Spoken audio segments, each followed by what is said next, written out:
BRS నాయకులు రైతుల పేరుతో చేస్తున్న కార్యక్రమాలు రాజకీయ డ్రామాలేనని 10 ఏళ్లు అధికారంలో ఉన్నప్పుడు రైతులను పట్టించుకోని వారు ఇప్పుడు రైతులపై ప్రేమ చూపించడం ప్రజలను మోసం చేసే ప్రయత్నమేనని కాంగ్రెస్ పార్టీ సిరిసిల్ల పట్టణ అధ్యక్షులు సూర్యదేవరాజు విమర్శించారు. గురువారం సిరిసిల్ల పట్టణం పెద్దూరు ఓ ప్రైవేట్ ఫంక్షన్ హాల్లో ఏర్పాటు చేసిన విలేకరుల సమావేశంలో మాట్లాడుతూ కాంగ్రెస్ ప్రభుత్వం అధికారంలోకి వచ్చిన తర్వాత రైతుల పక్షాన అనేక సంక్షేమ నిర్ణయాలు తీసుకుందని తెలిపారు. బీఆర్ఎస్ నాయకులు రక్తదానం చేయడం మంచిదే విషయం అయినప్పటికీ దాన్ని రాజకీయ ప్రచారానికి ఉపయోగించడం సమంజసం కాదని అన్నారు. సిరిసిల్ల పట్టణంలో టీఆర్ఎస్ తెలంగాణ భవన్లో టీఆర్ఎస్ నాయకులు ఇచ్చినటువంటి రక్తదానాన్ని మేము ఎందుకంటే తీవ్రంగా ఖండిస్తున్నాం. 10 ఏళ్ల పాలనలో ఈనాడు కూడా రైతులను పట్టించుకున్నటువంటి మీరు రక్తదానం చేసి ప్రజలని అయోమయం చేయడానికి ప్రయత్నిస్తున్నారు. ఎందుకంటే తెలంగాణ కాంగ్రెస్ ప్రభుత్వం వచ్చినాక రైతులకు సరైనటువంటి గిట్టుబాటు కానీ వడ్లు ప్రతి గింజ కొనేటువంటి ప్రయత్నం చేస్తుంది కాంగ్రెస్ ప్రభుత్వం.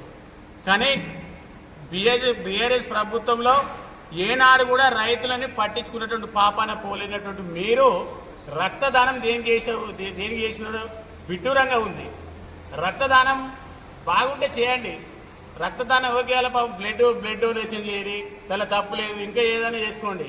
కానీ మాకైతే విచిత్రమైనటువంటి సంఘటన లేదు. 10 ఏళ్ళ పాలనలో టీఆర్ఎస్ 10 ఏళ్ళ పాలనలో రైతులు వరేస్తే ఉరి అన్నటువంటి మాట్లాడినటువంటి మీరు ఈరోజు రక్తదానం చేస్తే ప్రజలు నమ్మే పరిస్థితులు లేరు. కాళేశ్వరం లక్షల కోట్లు ధనాన్ని మింగినటువంటి మీరు ఈరోజు రైతుల పక్షాన నిలబడితే రైతులందరూ కూడా నవ్వుకొని సిగ్గుపడతా ఉన్నారు మీ గురించి. 10 ఏళ్ల పాలనలో రైతులు పట్టించుకోలేని వాళ్ళు ఇప్పుడు రైతుల గురించి రక్తదానం ఇచ్చి రక్తం ఎక్కువ ఉంటే ఇవ్వండి, తప్పేం లేదు. కానీ కాంగ్రెస్ పైన అభాండనాలు మోపి ఇవన్నీ విడ్డూరంగా మాట్లాడితే నమ్మేటువంటి పరిస్థితి లేరు. ఆ రోజు మీరే చూసిన ఆనాటి సీఎం కేసీఆర్ గారు 10 ఏళ్ల పాలనలో ఏ ఒక్కరు కూడా మీరు రైతులు వరేయద్దు అనేటువంటి కండిషన్లు పెట్టినటువంటి ఆ రోజులో సీఎం కేసీఆర్ కాదా అని మా ఆత్మవిమర్శనం చేసుకోవాలి. ఈరోజు రైతుల గురించి కొట్లాడితే ఎవరైనా నమ్మే పరిస్థితి ఉంటుందా? నమ్మరు. 10 ఏళ్ల పాలనలో మీ అంత పాలన చూసి మీ నాన్నని టీఆర్ఎస్ అధినేత కేసీఆర్ని ఫామ్ హౌస్కే పరిమితం చేసిరు. మీకు ప్రతిపక్ష హోదా ఇచ్చినా కూడా ఏనాడు కూడా అసెంబ్లీకి వచ్చి రైతుల పక్షాన మాట్లాడలేని వారు మీరు. ఇక్కడ సిరిసిల్ల ప్రాంతంలో మళ్ళీ కేటీ గారు ఎక్కడ ఓడిపోతారన్నటువంటి ఉద్దేశంతో ఇక్కడ ఒక డ్రామా అల్లుతున్నారే తప్ప టీఆర్ఎస్ రైతుల పక్షాన ఇలాంటి ప్రేమ లేదనే విషయాన్ని కూడా మీకు అందరికీ కూడా తెలుసు. ఇప్పుడు నెక్స్ట్ ఎలక్షన్లో కూడా ఈ ఎలక్షన్లో తండ్రి గారు అనేటువంటి సార్ పెద్ద సారు అక్కడ ఫామ్ హౌస్లో వండుకుంటే నెక్స్ట్ ఎలక్షన్లో ఆల్రెడీ మనవాడ అక్కడ ఫామ్ హౌస్ కట్టుకున్నారు. అక్కడ కూడా నెక్స్ట్ అదే పరిస్థితి కేటీఆర్ కూడా అవుతుందని చెప్పేసి ఈ సందర్భం కూడా తెలియజేస్తా ఉన్నాం. ఎందుకంటే మీకు ఏ పక్షం రైతుల పక్షాన నిలబడేటువంటి మీకు ఎలాంటి అధికారం లేదు. కాంగ్రెస్ ప్రభుత్వం వచ్చినాక రైతుల పక్షాన ఇచ్చినటువంటి ఎలక్షన్లో సంవత్సరానికి 12,000 రూపాయలు రైతు ఖాతాలో వేస్తున్న విషయాన్ని కూడా రైతు ఖాతాలో వేసిన ఘనత కాంగ్రెస్ పార్టీది. కాంగ్రెస్కే దక్కుతుంది.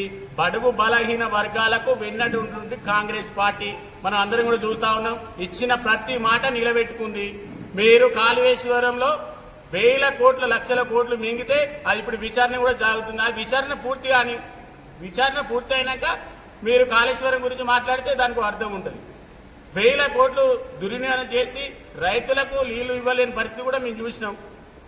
మీరు మాట్లాడితే రైతులందరూ కూడా ముక్కున వేలేసుకుంటా ఉన్నారు. రైతుల గురించి మాట్లాడితే ఏనాడు రైతులు పట్టించుకొని 10 ఏళ్లలో రైతులు పట్టించుకొని వారు ఇప్పుడు రైతుల పక్షాన రైతులకు రక్తం ఇస్తా ఉన్నారు. రైతు దేనికి రక్తం ఇవ్వడం ఏంది? ఇవ్వండి. బాగా రక్తం ఉంటే బ్లడ్ డొనేషన్ చేయండి.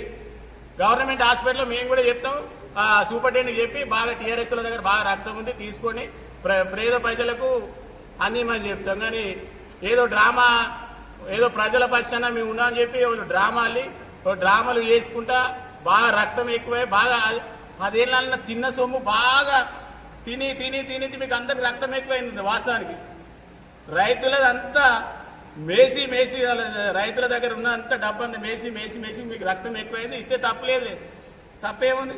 10 ఏళ్లలో మేసిన రక్తాన్ని అంతా నిండుగా ఇక ఎక్కువైపోయినట్టుంది. వాస్తవానికి అసలు రైతుల మీద ప్రేమ కాదు ఇది. అసలు మీకున్నది రైతుల మీద ప్రేమ కాదు, మీకు రక్తం ఎక్కువై టీఆర్ఎస్ తెలంగాణ భవనంలో రక్తం ఇచ్చారు, కానీ రక్తము అసలు ప్రజల గురించి కాదు, మీకు ఎక్కువ రక్తం ఎక్కువ ఇచ్చినట్టు అనిపిస్తుంది మాకు. ఇప్పటికైనా చెప్తా ఉన్నాం, మా సీఎం రేవంత్ రెడ్డి గురించి తప్పుగా మాట్లాడితే కాంగ్రెస్ పార్టీ పక్షాన సిరిసిల్ల పార్టీ కాంగ్రెస్ పార్టీ అయినా ఊరుకున్నది లేదనే విషయాన్ని కూడా మీకు తెలియజేస్తా ఉన్నాం. ఆ రోజు మొన్నటి రోజున సీఎం గారు రైతుల పక్షాన మంచి మాటను చెప్పిండు. మీరు రైతులను దోచుకున్నారు, మీరు కేటీఆర్ కేసీఆర్ అందరు రైతులను మింగిరు, రైతులనే ప్రజలను దోచుకున్నారు, మీకు రక్తం బాగుంది అని చెప్పిన తప్ప ఎటువంటి ఉద్దేశం మాట్లాడలేదు. అది గమనించుకోవాలి మీరు అందరూ కూడా. తప్పుడు ఆరోపణలు చేసుకుంటూ తెలంగాణ కాంగ్రెస్ ప్రభుత్వాన్ని బదనం చేస్తున్న చూస్తున్న ప్రజలందరూ కూడా గమనించాల్సిన అవసరం ఉంది. ఇది కేసీఆర్ని హరీష్ రావుని కేటీఆర్ని ఉద్దేశించినటువంటి వ్యాఖ్యలు మనం అందరం కూడా గమనించుకోవాలి.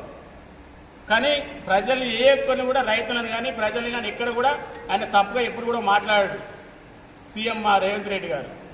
ఒక్కటే చెప్తా ఉన్నా, ఇప్పటికి కూడా ఒళ్ళు దగ్గర పెట్టుకొని కాంగ్రెస్ పైన కానీ మా సీఎం రేవంత్ రెడ్డి గారి పైన కానీ మంత్రుల పైన కానీ పిచ్చి పిచ్చి వ్యాఖ్యలు చేస్తే ఊరుకున్నది లేదని చెప్పి పట్టణ కాంగ్రెస్ పార్టీ పక్షాన మేము హెచ్చరిస్తా ఉన్నాం.